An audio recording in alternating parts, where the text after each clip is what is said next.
las deci-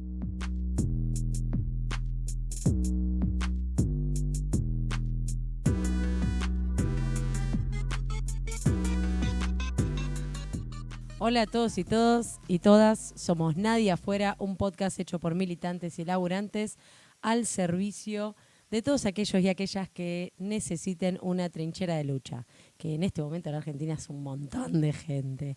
Hoy estamos grabando nuestro episodio número 49, pasito a pasito a los 50, un 4 de diciembre en el Centro Cultural Luis Alberto Spinetta, en el estudio Carlos Indio Solari. Hoy tenemos la mesa completa. Está Manuel, que me está mirando como diciendo, te equivocaste varias veces en la entrada, pero te queremos igual. ¿Cómo estás, Manu? Estaba pensando exactamente eso, estoy muy bien. Hoy vuelve a ser otro de esos episodios donde estamos absolutamente sobrepasados de información, los cuatro me parece, así que tenemos el desafío de afrontar esta hora.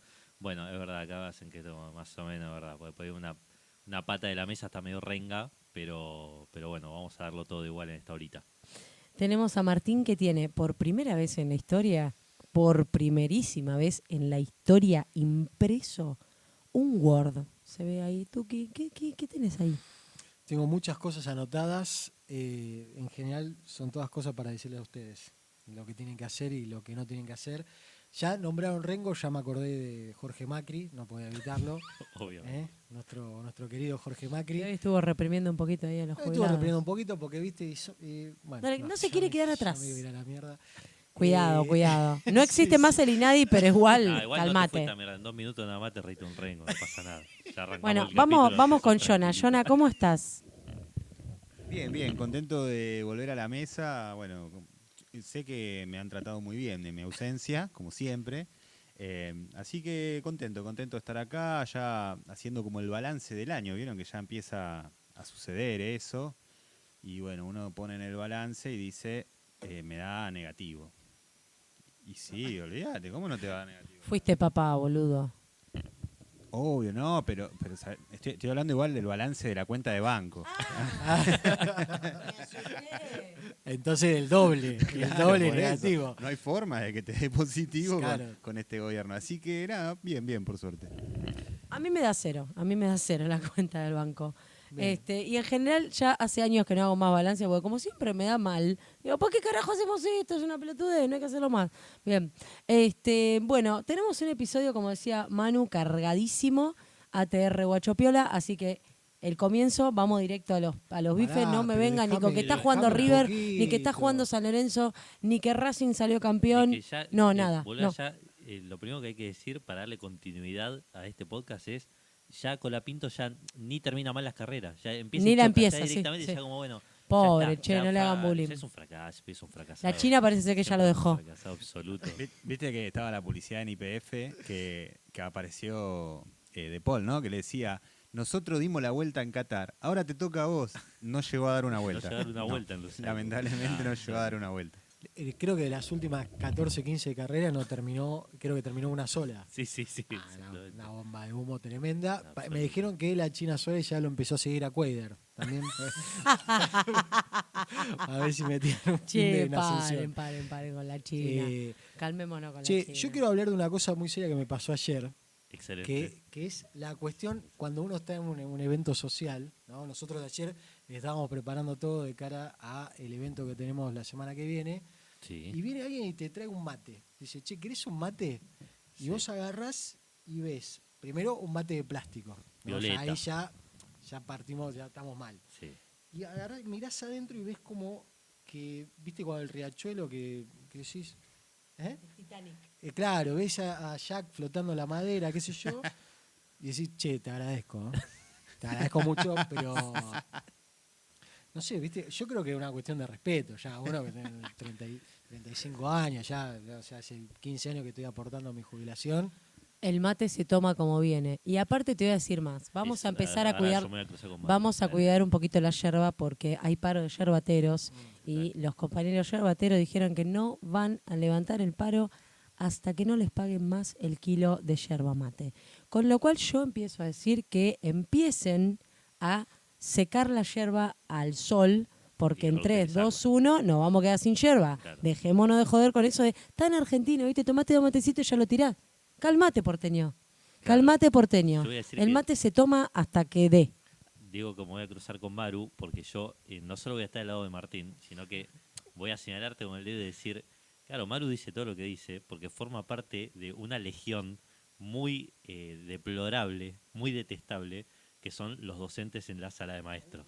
Los peores mates de mi vida, por afano, los tomé en una sala de maestros, y lo digo siendo hijo de docente, habiendo sido docente, los peores mates de mi vida, fríos, lavados, con yuyo, con azúcar, con stevia, con todo junto. Profe, ¿querés un matecito? Sí, quiero un mate. Eso no. ¿Eso me estás dando? No. Quiero un matecito. Exacto, exacto. Esa fue mi Claro, sensación también. esa infusión, no. Nosotros en la justicia tenemos el café. El café que Claro, te tomás 2 otro tazas y level. la segunda taza ya perforó las paredes del estómago y baja directo y te queda flotando ahí por el cuerpo. Yo me voy a defender 2 segundos, pero no por defenderme. Primero, A ver cómo engancha la que quería empezar el capítulo, mirá. primero voy a decir que soy preceptora, con lo cual el bueno. mate es mejor que, Claro. que el de sala de profesores, porque en la preceptoría del turno mañana no se arranca a trabajar hasta que el mate no esté listo. Claro. Las compañeras se toman cada una un matecito, lo agarran y me dicen, ay, qué rico, ay, qué rico. Se toman el matecito, se van a la clase, yo me quedo trabajando y ahí somos todos felices. Después no vengas al recreo a pretender tomar un mate digno, no, ahí no me jodas ya, estoy trabajando.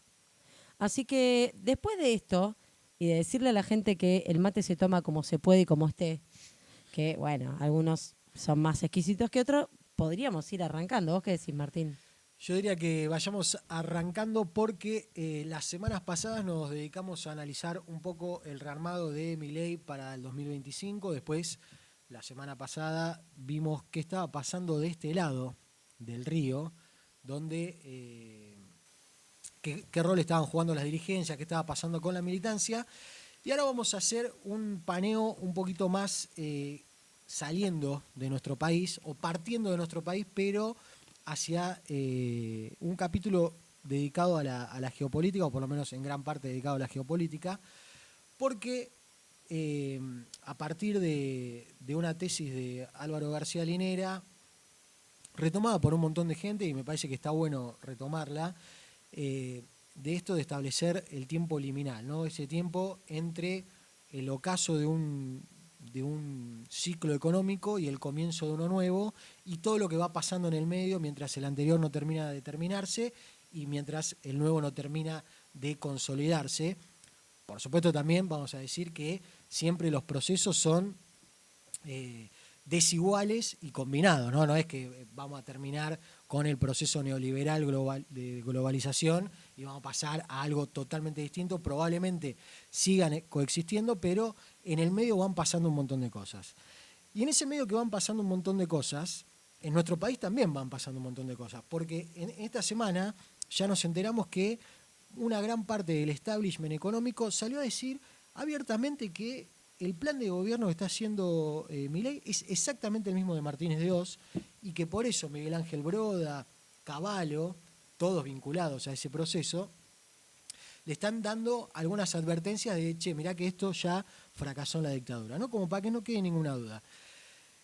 Parte de ese programa económico tiene que ver con la reprimarización de la economía, es decir, la muerte del mercado interno, la muerte o el último clavo del ataúd de la ya menguante Industria Nacional Argentina, y nos dedicamos a exportar todos los bienes que tenemos en nuestro suelo sin ningún tipo de industrialización en el medio, es decir, el gas como viene, el petróleo como viene, y que industrialicen otros.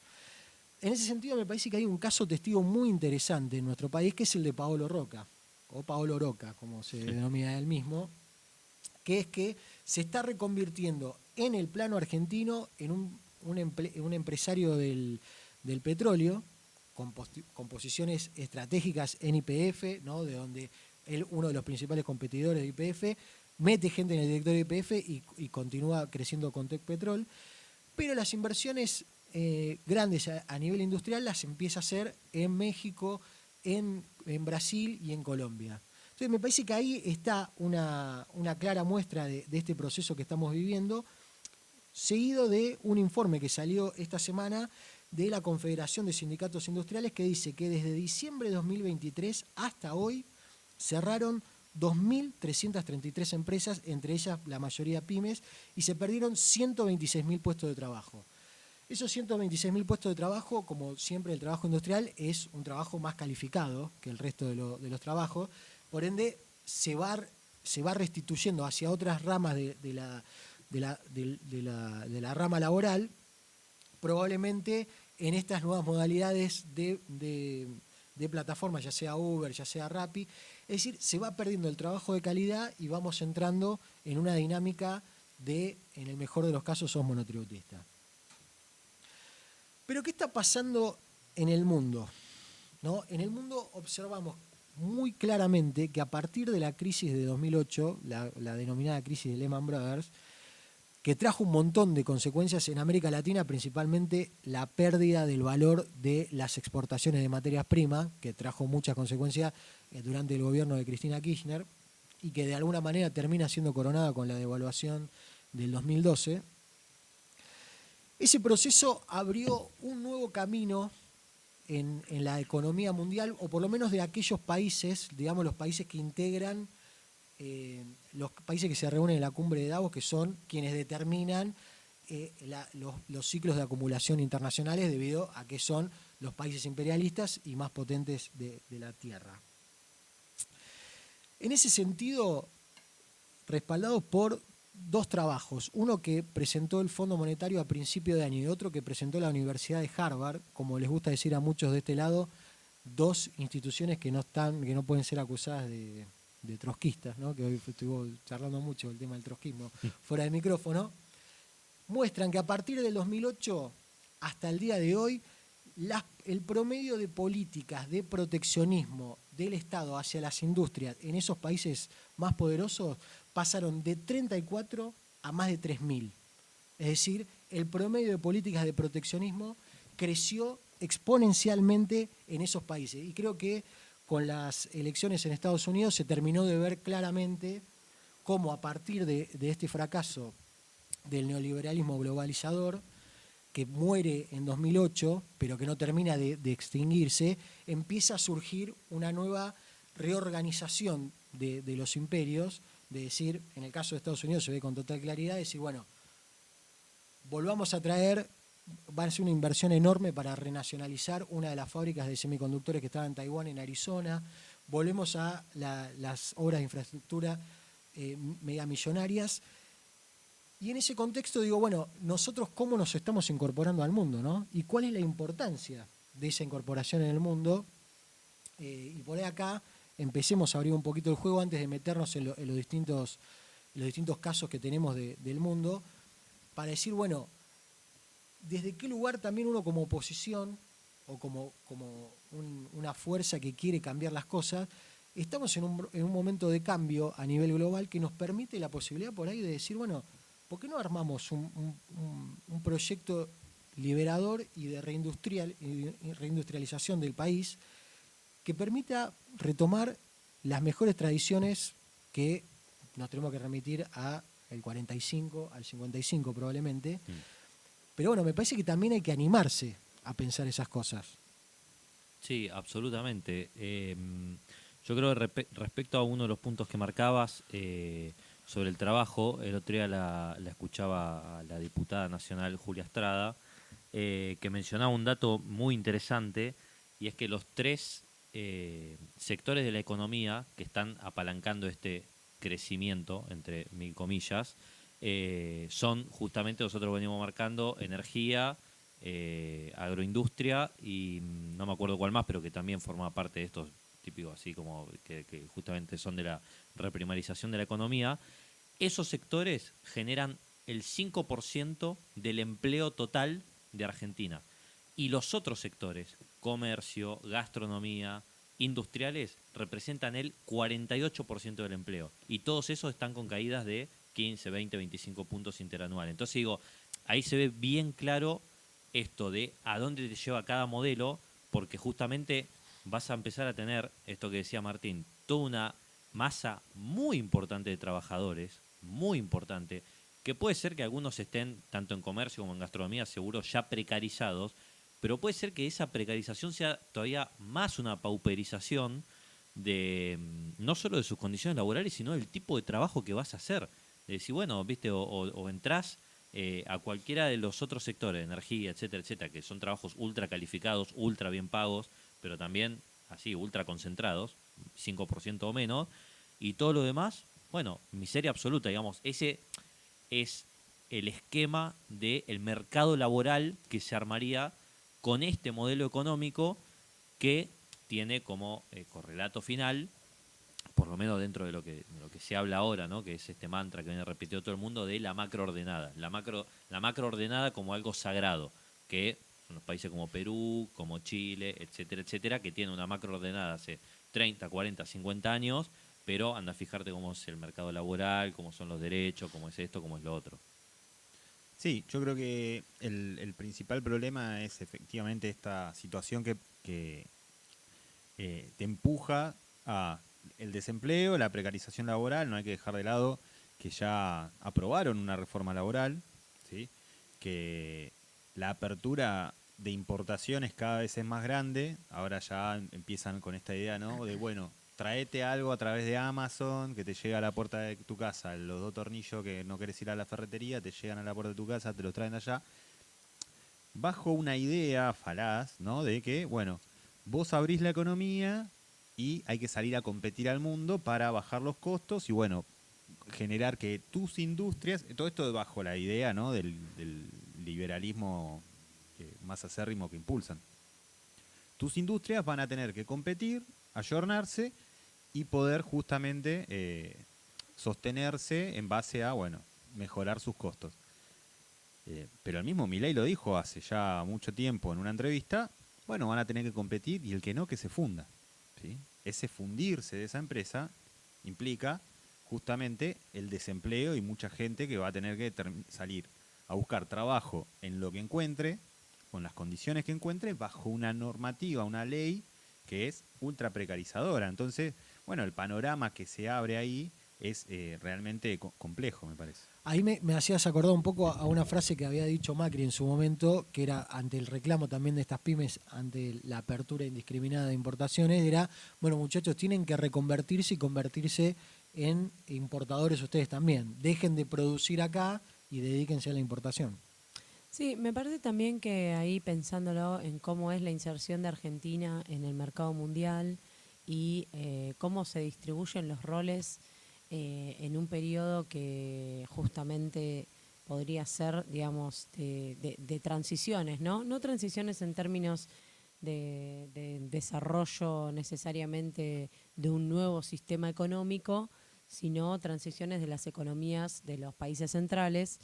Me parece que ahí justamente la característica de la Argentina como país dependiente hace que tu matriz productiva esté al servicio, matriz productiva y modelo de acumulación, ¿no? Modelo de acumulación en términos de cuáles son las relaciones sociales que sostienen la producción en la Argentina, cuáles son digamos, las leyes que sostienen y el juego que existe en términos de lo que sería el sistema económico, ¿no? O sea, el engranaje que te permite sostener un país. Bueno, eso está al servicio de las grandes empresas principalmente, pero no cualquier gran empresa, sino justamente aquellas que se dedican a la extracción de los recursos a partir de un modelo primario exportador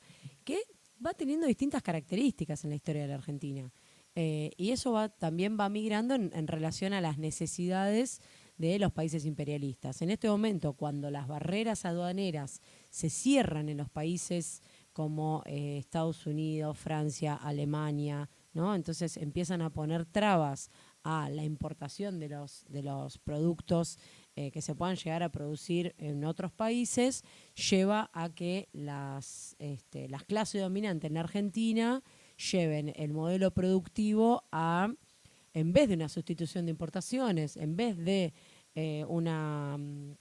digamos, un intento de autonomía y productiva, etcétera, etcétera, vayan a una reprimarización del modelo productivo centrado en los hidrocarburos, etcétera. Ahora, digamos, ¿qué rol, ¿no? le queda? ¿Qué puede hacer la Argentina en ese camino? Puedo decir, bueno, es un poco la historia de siempre, digamos, de un país dependiente como, bueno, puede ser Argentina. Ahora, Brasil también fue eso. Brasil fue un país exportador de bananas, de frutas, durante muchísimo tiempo. ¿Qué pasó? ¿Por qué Brasil pudo hacer otra cosa con su petróleo, pudo hacer otra cosa con su modelo industrial? Bueno, tiene que ver con el fomento de una industria nacional, el fomento de una burguesía nacional. Nosotros tuvimos una experiencia, principalmente, como decía Martín, 45 al 55, y ahí tenés también qué pasa con las clases dominantes, cuál es el juego que juegan las clases dominantes. En la Argentina hay una diversificación de las clases dominantes, de sus, digamos, como clase social, en la cual vos tenés por una gran clase social terrateniente que va diversificando en términos históricos sus actividades. Entonces, hoy en día, mucho de todo eso está vinculado al negocio financiero. Entonces, bueno, o sea, al negocio financiero y justamente no al sector industrial. Entonces eso te va llevando a que, bueno, vas viendo dónde te vas metiendo en los huecos que va dejando lo que te exigen, ¿no? En términos internacionales. Entonces, Argentina, como toda la vida, tuvo un triángulo económico en el cual vendía, suponete, a Europa y le llegaban divisas a Estados Unidos, ¿no? En términos de crédito, en términos de esto, en términos de lo otro. Bueno, ahora, ¿en qué, digamos, a quién le va a vender? Porque si tu acuerdo hoy es con Estados Unidos, o eso pretende Milei, vos a Estados Unidos no le vendés nada. Absolutamente nada, no le puedes vender nada. Solo quieren tu litio y pagarte 2 mangos. Ahí me parece, Maru, que había una cosa que vos habías dicho hace un par de episodios, que en definitiva siempre el problema termina siendo el imperialismo. Y agarrado un poco a esto que estás diciendo es, en definitiva, a quién responden las clases dominantes de la Argentina, ¿no? Porque estamos de acuerdo que es un país que ni siquiera maneja su comercio exterior. Digo, hay que irse nada más al Paraná y el dragado lo hace una empresa francesa. La concesión del río Paraná, la llamada hidrovía, pertenece a una empresa belga. Los puertos exportadores son Cosco, Cargill, o sea, son de todos lados menos de Argentina. Y cuando más o menos asomamos un poquito la cabeza para hacer algo con Vicentín, que ahora también está en proceso de quiebra, no hicimos nada.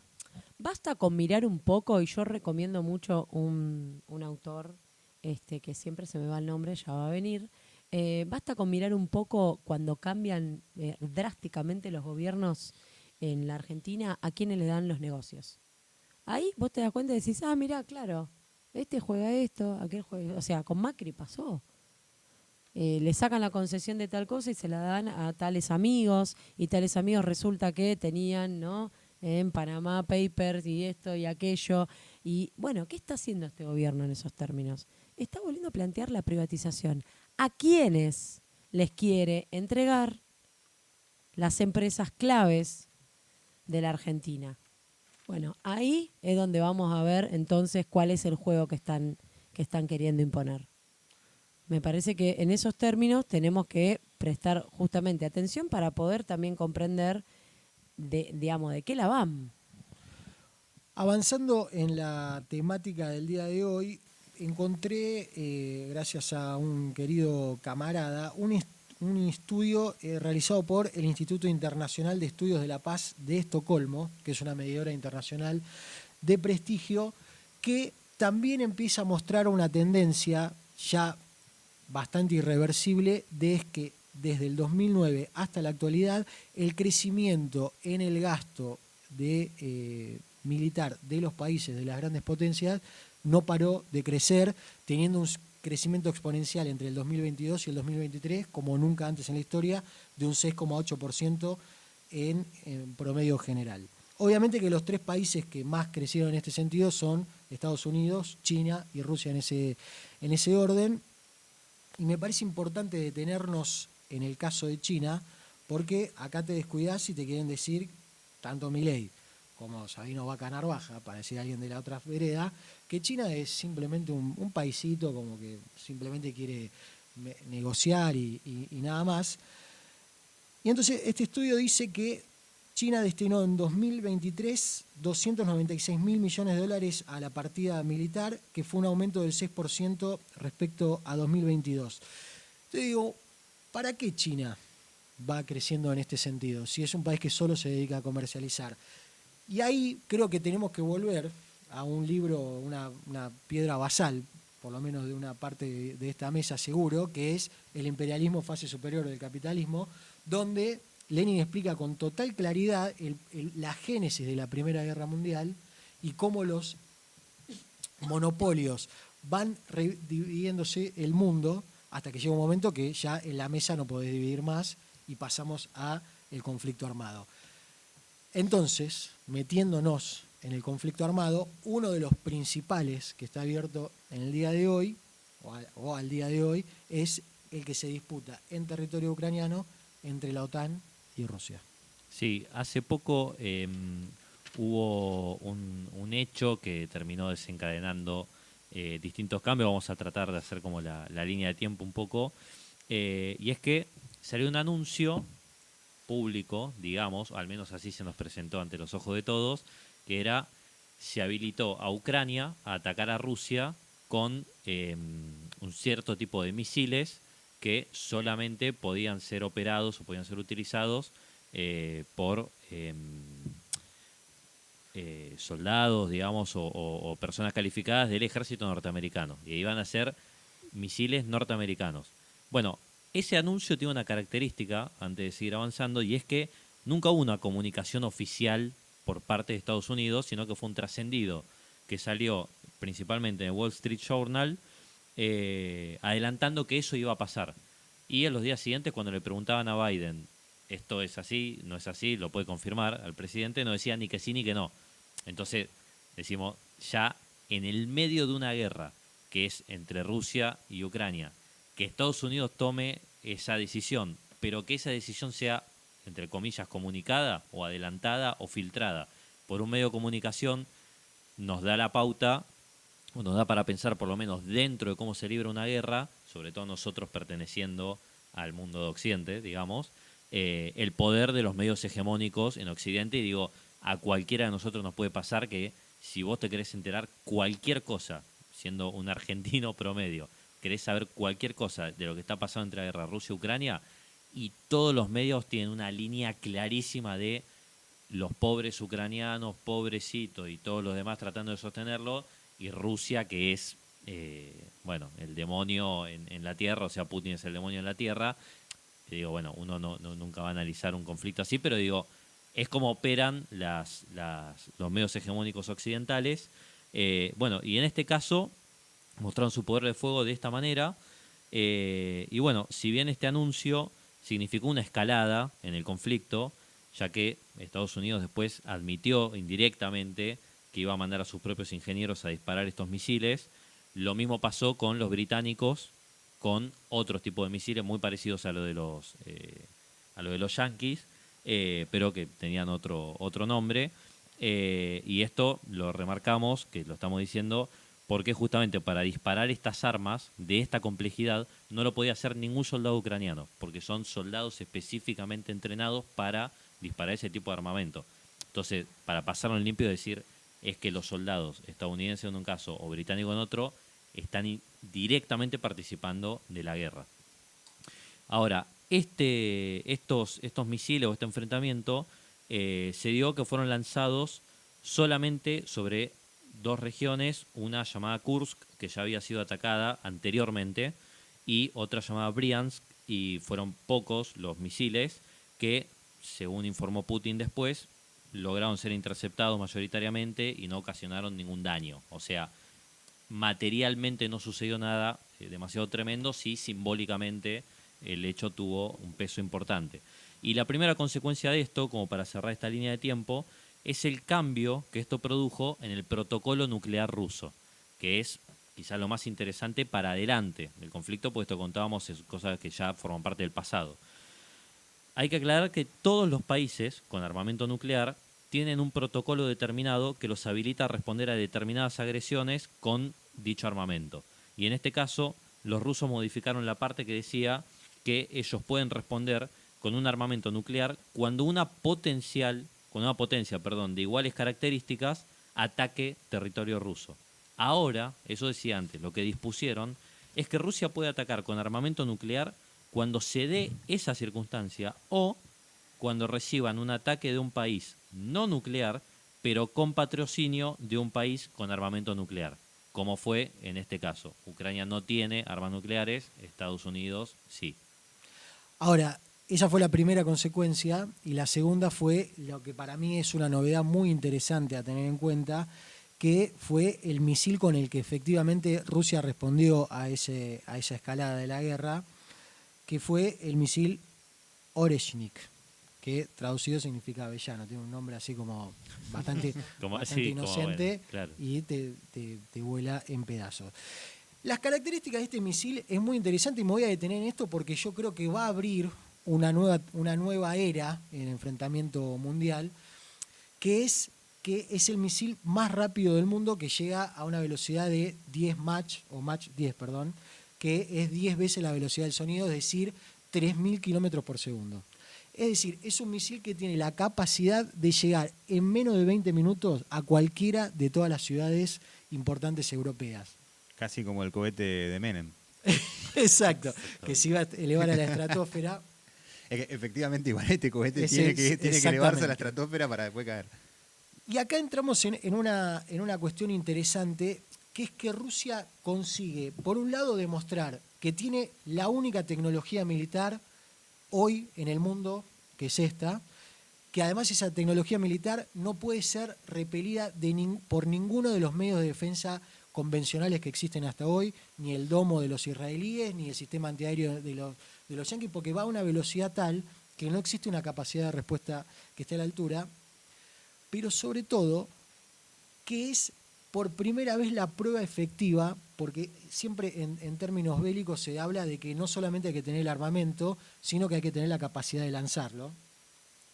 Y es la primera vez que un arma de tipo cinética es lanzada con este tipo de efectividad.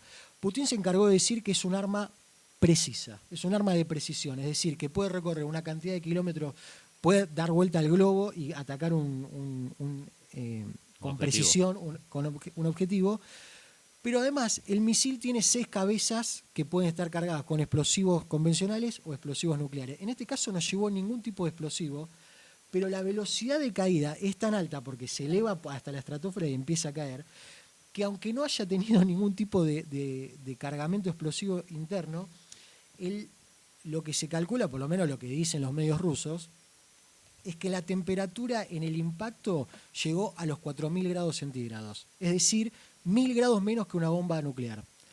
Es decir, que Putin pudo lograr dar un mensaje con total claridad y salirse de la trampa o de la encerrona que te lleva una escalada nuclear, que es que te tiren otra bomba nuclear y que nos acercamos al fin de la existencia. La otra advertencia que hizo Putin respecto de estas escaladas que va haciendo Occidente en esta guerra es que también están pensando en utilizar estos misiles, que dicho sea de paso fue tirado sobre una fábrica histórica que hay en Ucrania de la época de la Unión Soviética, no solamente contra depósitos militares, sino también contra las oficinas donde se toman las decisiones. Y el poder de penetración de este arma es tan profundo que dio a entender como que los búnkeres subterráneos de la Rada gubernamental de Kiev tampoco van a zafar de este armamento. Es decir, entramos en un panorama interesante, por lo menos. Sí, a mí lo que me interesa recalcar sobre esta escalada que se dio en las últimas semanas es que se da posterior a las elecciones en Estados Unidos, ¿sí? Con un Trump diciendo que él tiene un plan armado para poder terminar con la guerra en Ucrania. No es el lugar que le interesa a Trump que se siga desarrollando el conflicto, digamos. Él está interesado en lo que está pasando en Medio Oriente con Israel y Irán y el resto de los países de la región. Entonces Rusia analiza esta situación y dice, bueno, es mi momento para avanzar lo más posible, llegar, creo que la intención de Putin es llegar hasta Odessa, digamos, y sacarle prácticamente la salida al mar a Ucrania, creo yo, no sé, capaz que estoy pifiando feo, y asegurar y extender lo más posible toda la región que es ruso parlante, digamos, del este de Ucrania, que es donde principalmente se están dando el conflicto hoy en día. Entonces, creo que lo dijimos cuando hablamos acerca del G20, que ahí es donde Biden dice, bueno, avancemos a fondo en contrapartida de lo que va a venir a hacer Trump, y sale a jugar fuerte, habilitan la utilización de estos misiles, habilitan que sigan atacando territorio ruso, ¿no? Porque, digamos, no es que utilizan los misiles para atacar las posiciones militares rusas adentro de Ucrania, sino que directamente el territorio ruso. Y, bueno, la respuesta de Moscú, evidentemente, es de tal manera, de tal grado, que lo que busca es decir, bueno, muchachos, no sigan avanzando porque esto puede escalar a situaciones realmente muy complejas, ¿no? Creo que siempre se habla, ¿no?, del reloj que marca la medianoche de la guerra nuclear. Bueno, creo que si no está en el punto más cercano después de lo que fue la crisis de los misiles en Cuba, allá por la década del 50, pegan el palo. Sí, y que también hay que ver qué va a pasar con Trump respecto de China, ¿no?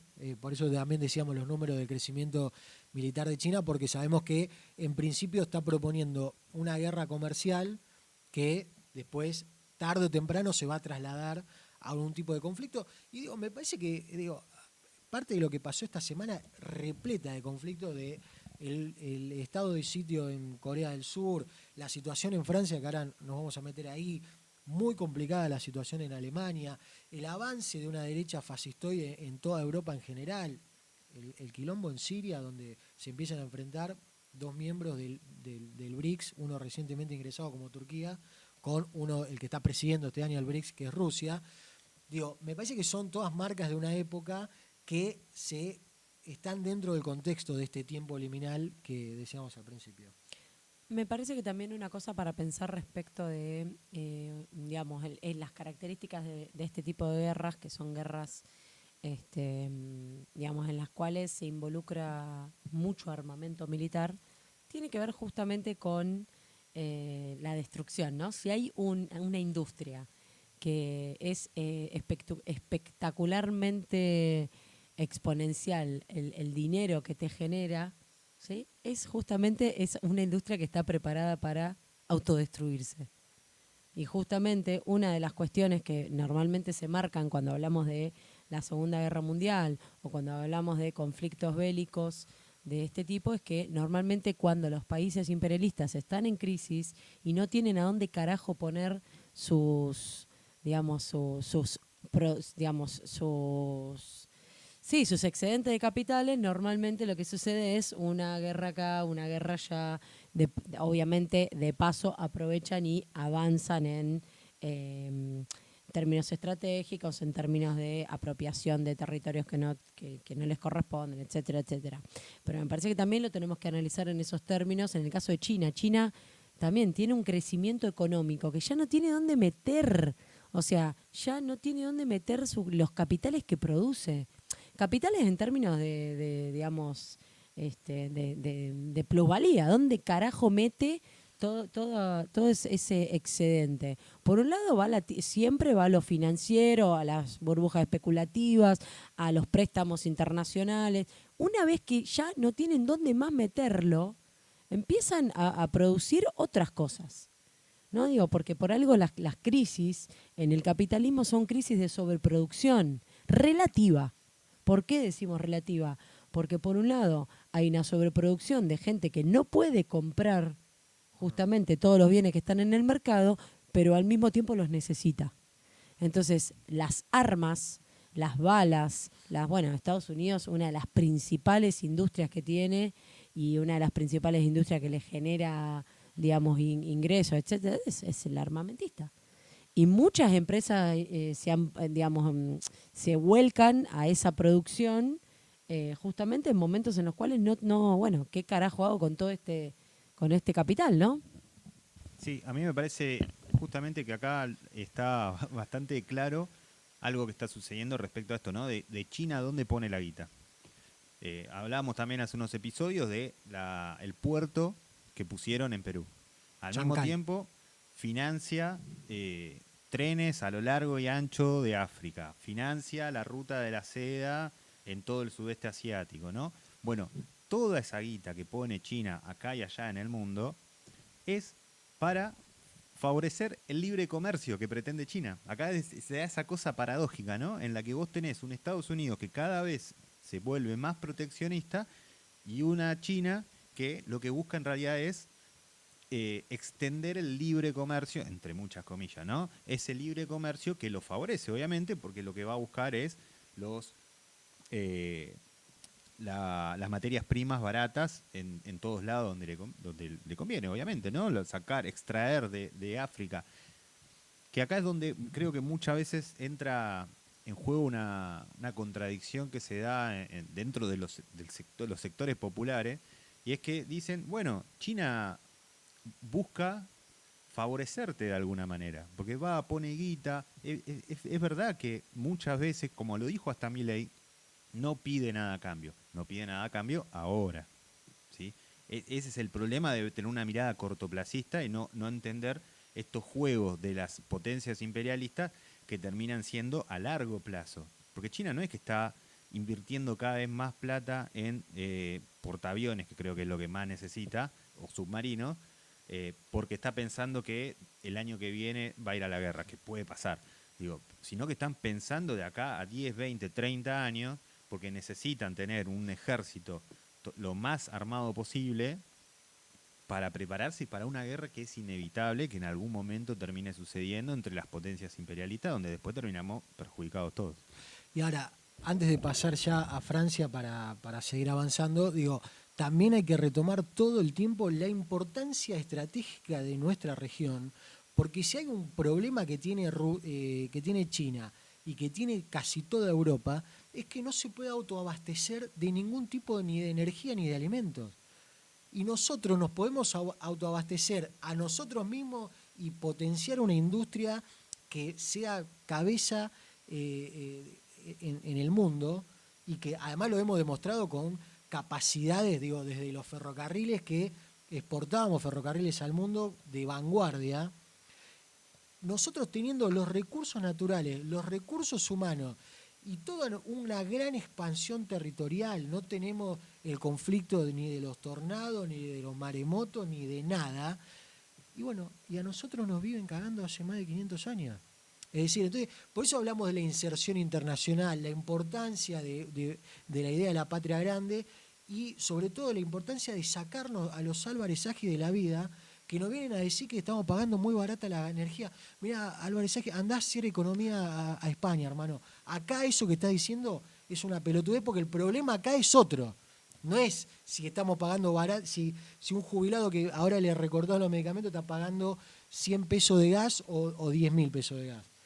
Entonces hay que volver a esa mentalidad de soberanía, de liberación y de proyecto nacional, que tenemos todo para hacerlo, pero que también va a llevar un sacrificio. Aparte, pensemos, ¿no? ¿Por qué es que la industria china puede exportar a valores tan baratos? En primer lugar, por la cantidad de población que tiene y el bajo costo, digamos, de mano de obra, ¿sí? Eso principalmente. Pero además, porque a sus propias industrias la energía que produce en su propio suelo o la que importa, se la da barata. Porque es la forma de poder producir de manera lo más económica posible para después poder exportar, y obviamente con el valor agregado que le mete, le saca la diferencia que necesitan, digamos, como para después poner guita donde quiere, como dijimos, ¿no? En un puerto acá, en un tren allá, o en un portaaviones o en un submarino. todo este problema de la energía me lleva a pensar en cómo el conflicto en Rusia, Ucrania, afecta a la industria alemana. ¿Sí? Todo el problema que está habiendo en Alemania se desata principalmente, creo yo, porque Biden le torpedeó el Nord Stream Sí, sí. a Alemania, se quedaron sin el gas barato, toda Europa se quedó sin el gas barato de Rusia. Rusia mira hacia el otro lado, la tiene China y le vende el gas. Así como se lo vendía a Europa, ahora se lo vende a China. Perdón, en ese te hago un pequeño punto. Terminaron de construir el gasoducto más largo del mundo que conecta una región de Rusia con China.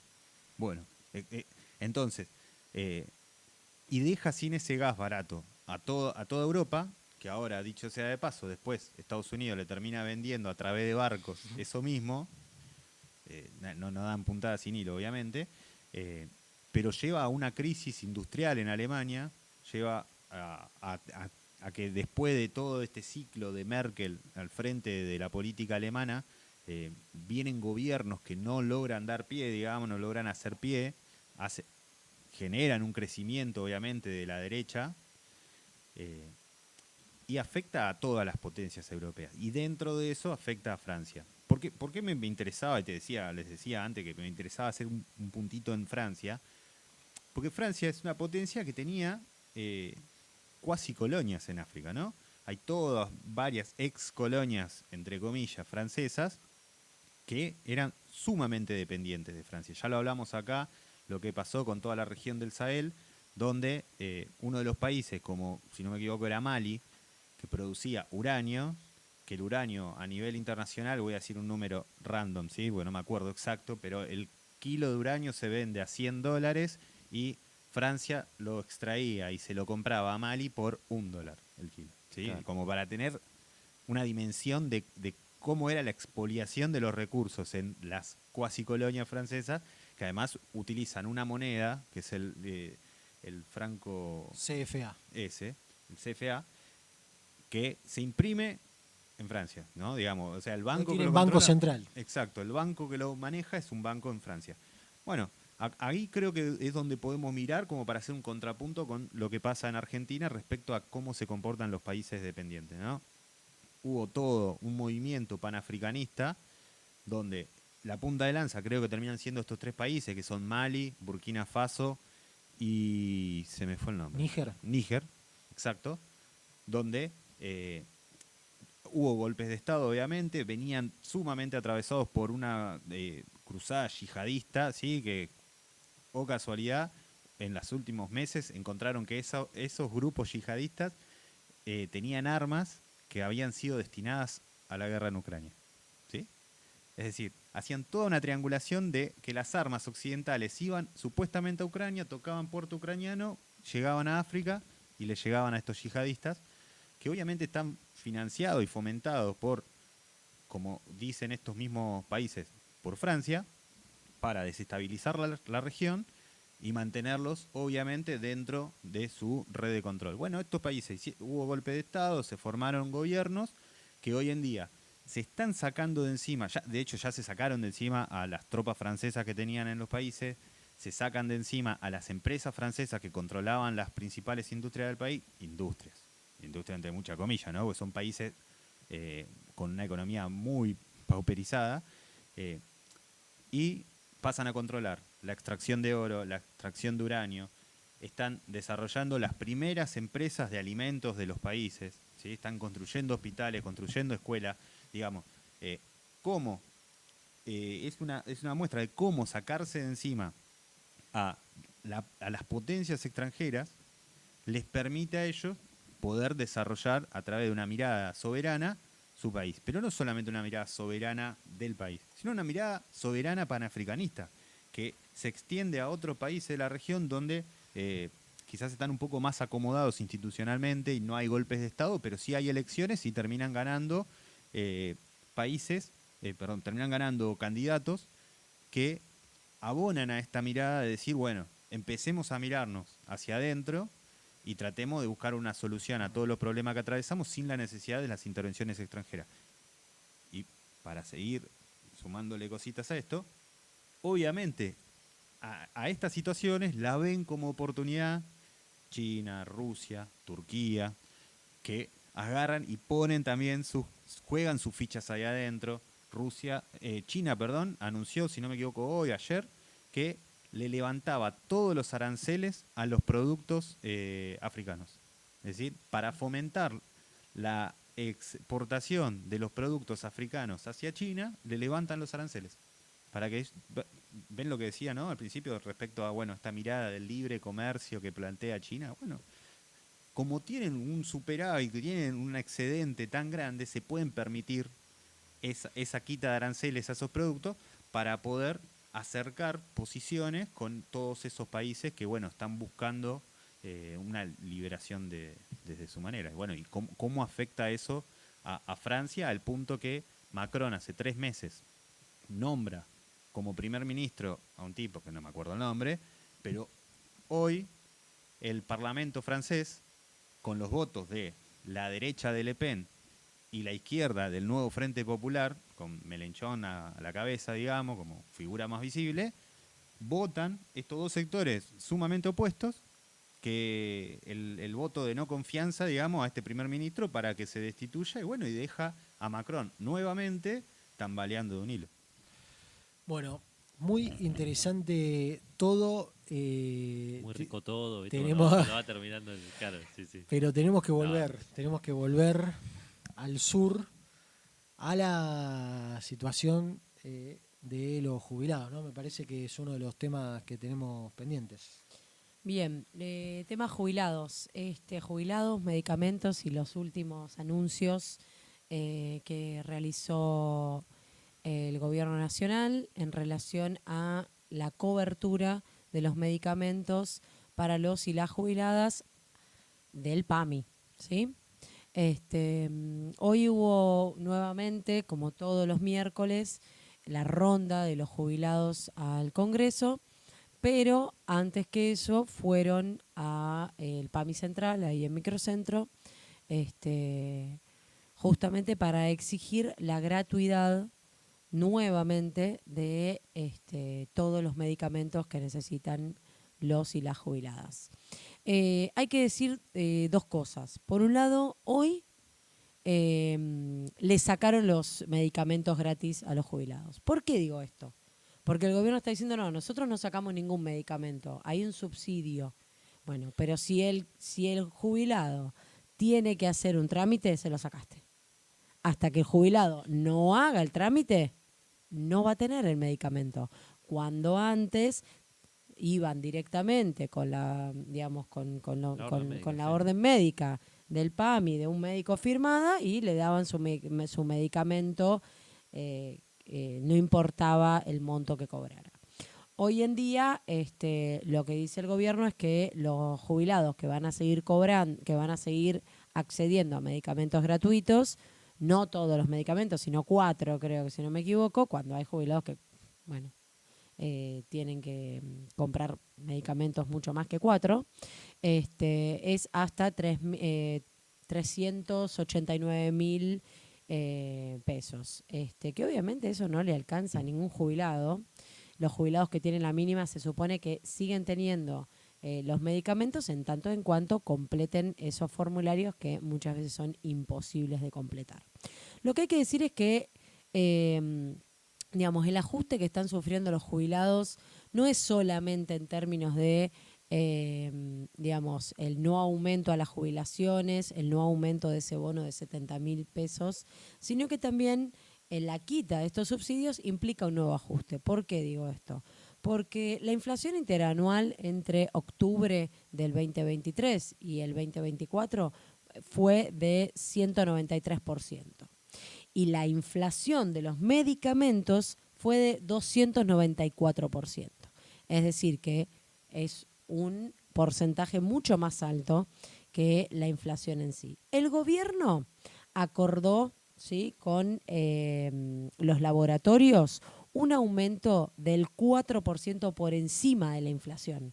Por eso, ¿no?, llegamos a un 294% de inflación en relación a los medicamentos. Eso es hasta noviembre. Después, hasta octubre. Noviembre y diciembre, 2,5%, y después hasta marzo, 1,5%. Es decir que esto se va a ir incrementando, ¿sí? Al mismo tiempo, el jubilado, decíamos, no va a tener los medicamentos hasta que no haga el subsidio y no se lo aprueben. Lo cual va a implicar justamente que muchos jubilados se mueran porque no tengan los medicamentos. Un diputado, si no me equivoco, de La Libertad Avanza dijo, bueno, tendrán algún hijo que los ayude, tendrán alguna forma, tampoco es tan grave. Bueno, se ve que él va a tener una jubilación de privilegio justamente y no le preocupa para nada. Al mismo tiempo, hay que decir algo concreto. El gobierno, a través del famoso DNU, liberó los precios de los medicamentos para los jubilados y para todos, ¿no? O sea, obviamente. Entonces, acá es donde una vez más se ve que el gobierno elige para sostener la macro y el déficit fiscal, como a ellos les gusta decir, el ajuste a uno de los sectores más pobres, a uno de los sectores más vulnerables de la sociedad, que son los y las jubiladas, que justamente trabajaron muchos años de su vida y hoy en día deberían estar disfrutando de estar jubilados, de estar tranquilos. Y no así grabar, digamos, impuestos a las grandes fortunas o a aquellos que más tienen. Porque el déficit fiscal justamente, y o sea, el concepto de la libertad lo aplican sobre los pobres.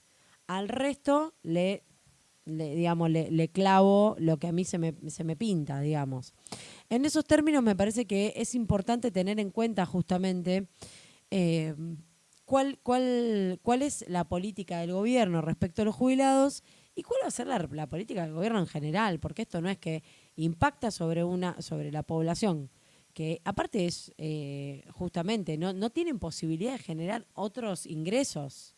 Obviamente hay muchos jubilados que se jubilan y siguen trabajando porque no tienen manera de continuar, digamos, su vida normal si no es con más ingresos. Al mismo tiempo, hoy se sumó que, si bien no hubo una situación de represión muy fuerte, sí hubo un tira y afloje, pero esta vez fue en PAMI con la policía del gobierno de la ciudad, y cuando se trasladaron del PAMI al Congreso los estaba esperando la Policía Federal Argentina.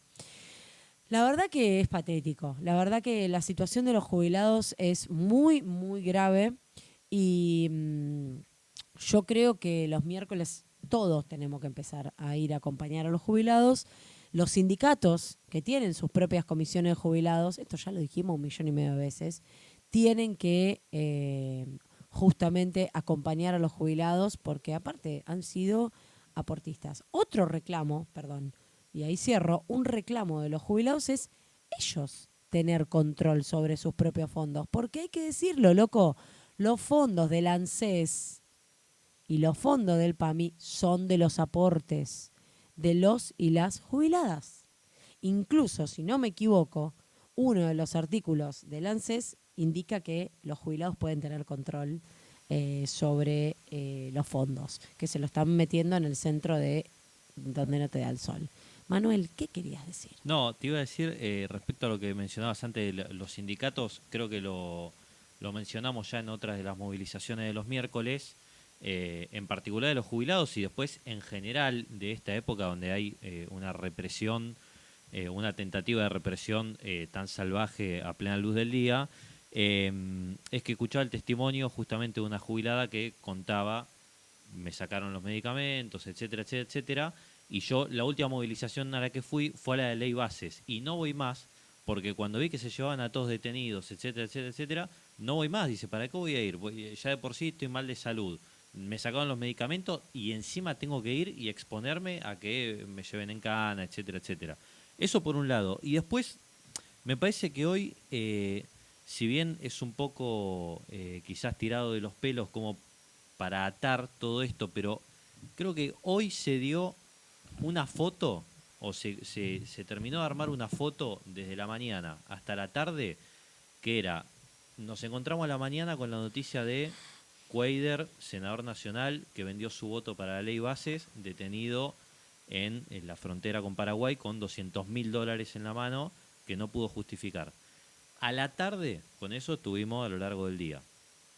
Y a la tarde, mientras estaba la ronda de cada miércoles de los jubilados, adentro, exactamente al mismo tiempo, estaban reeligiendo a Martín Menem como presidente de la Cámara de Diputados. Y me escuché las intervenciones porque hablaba el presidente de cada, digamos, el jefe de cada bloque. Y yo les voy a leer solo algunas líneas de cada uno. Cristian Ritondo, del PRO, dijo: venimos a ratificar la institucionalidad con la que funciona este Congreso con Martín Menem como presidente. Rodrigo de Loredo, de los radicales con peluca, como se han autodenominado algunos, le ha tocado timonear un Congreso complicado y, a juzgar por los resultados, ha sido una presidencia muy exitosa. Pichetto, de Encuentro Federal: venimos a sostener la historia del Parlamento argentino y ratificar la institucionalidad. Todos ellos aportando su voto para que Menem fuera reelegido. Y esta me pareció la más interesante, que es de los radicales disidentes que se fueron y armaron otro bloque, que dieron el voto para que fuera reelegido Menem, y el presidente del bloque, Pablo Juliano, dijo: vamos a acompañar la tradición institucional porque la única vez que no se hizo terminamos en el 2001. Y me pareció muy significativo que dijera eso mientras todos estaban acompañando, porque nosotros a lo largo de este año justamente hicimos una cobertura bastante detallada de lo que fue el Congreso, y creo que en el episodio anterior Martín justamente decía, bueno, se dedicó a sesionar todo el año para joderle la vida a los argentinos, y si no, no sesionó. Y cuando sesionó a favor, después Milei lo vetó, que fueron 2 leyes nada más. Entonces, estos eran los discursos que se estaban dando hoy para sostenerlo y refrendarlo a Martín Menem como presidente para el año que viene de la Cámara, mientras afuera estaban los jubilados haciendo la ronda, pidiendo por los medicamentos, etcétera, etcétera. Entonces digo, como que hoy iba viendo las noticias y sentía eso. Digo, bueno, es para terminar el año como la foto de el senador que vendió el voto detenido allá, que ni siquiera sabemos si es la guita de la ley base, pero si el tipo es un corrupto, un chanta, lo que sea, si hay guita de eso o otra cosa, ese mismo tipo que se vendió así, que lo estaban apuntalando, Santiago Caputo lo estaba apuntalando para que fuera candidato no dentro de la Libertad Avanza, pero sí como en un frente peronista alternativo dentro de Entre Ríos para el año que viene. Entonces, bueno, esa es la foto nacional que tenemos como corolario dentro de lo internacional que veníamos hablando. Sí, de lo de Cuéllar quiero decir una cosita. Rápido. No, me parece muy importante resaltar esto, ¿no? Porque Cristina venía hablando acerca de, bueno, hay que ver las listas, cómo se arman, porque se te meten estos chantas que entran por Unión por la Patria y después terminan votando lo que sea, vendiéndose al mejor postor, votando lo que quiere Milei, etcétera, etcétera. En ese caso tiene razón. Me parece que tiene razón, evidentemente, y por un punto creo, o entiendo, que también era uno de los objetivos que busca al presidir el PJ. Yo creo que ahí hay que darle la razón. Ahora, el problema es que los métodos para elegir los candidatos y de la forma que termina llegando esta gente es que es a través de la dedocracia.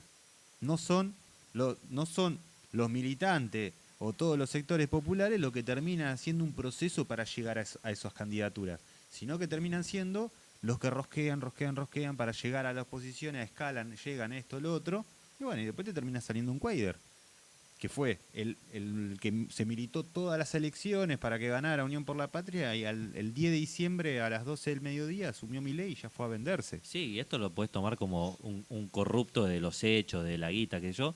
Después es un corrupto moral como Scioli, que fue tu candidato a presidente, digo, para poner otro caso y decir, bueno, era funcionario, todo, y fue el candidato a presidente del Frente para la Victoria, etcétera. Totalmente, y me acuerdo que cuando se impulsaba esa candidatura de Scioli, que medio que Alberto sacó por la galera y demás, que después lo cagó como cagó a todo el mundo, se resaltaba de la lealtad de Scioli, ¿no? De decir, mira, un tipo que lo forrean constantemente y siempre está parado al lado. Bueno, ahí tenés la lealtad de Scioli. Total. Eso necesitaba decir. Después, me parece importantísimo hablar de que mañana, jueves 5 de diciembre, se va a estar realizando una jornada federal de lucha donde se van a estar participando algunos sindicatos de la CGT, Sí, de la CGT que no hablamos, que esta cuasi ruptura en la que Pablo Moyano sale, pero ahora los rumores dicen que es Hugo Moyano, ¿no? Don Hugo Moyano, el padre de la familia, el que va a estar ocupando ese lugar. La historia se repite, ¿no? Como farsa en este caso, Claro. el Hugo Moyano de los 90. Bueno, entonces van a estar participando algunos sindicatos de la CGT, entiendo los que están más alineados con lo que era la corriente federal, que está medio como que no sé si existe, no existe más o qué pasó ahí. Van a estar la UOM, bancarios, etcétera. Van a estar participando las dos CTA, que como ya hablamos en su momento, están en un proceso de reunificación. Y van a estar participando, bueno, los movimientos sociales y otros organismos y partidos políticos que van a abonar a esta movilización. Me parece que es importante que ojalá salga linda, que se mueva gente y bueno, por lo menos para mostrar un foco de, bueno, la gente sigue estando en la calle. ¿Tenemos marudaje? Tenemos marudaje. Nuestro marudaje es de Divididos. Pero yo les voy a decir la verdad, no me quedó claro la canción, porque a mí me encanta Divididos. Te voy a dar una mano entonces. ¿Te Dale, puedo ayudar? sí, por supuesto. Bárbaro. La canción que hemos elegido para el día de hoy, a tono humorístico, risueño, es Paraguay de Divididos, porque Cuader dijo, olvidemos todo esto de una vez, vámonos a navegar al Paraguay, y bueno, ahí lo encontraron al muchacho. Con esta canción, y invitándolos, porque la semana que viene vamos a tener una gran actividad el día viernes.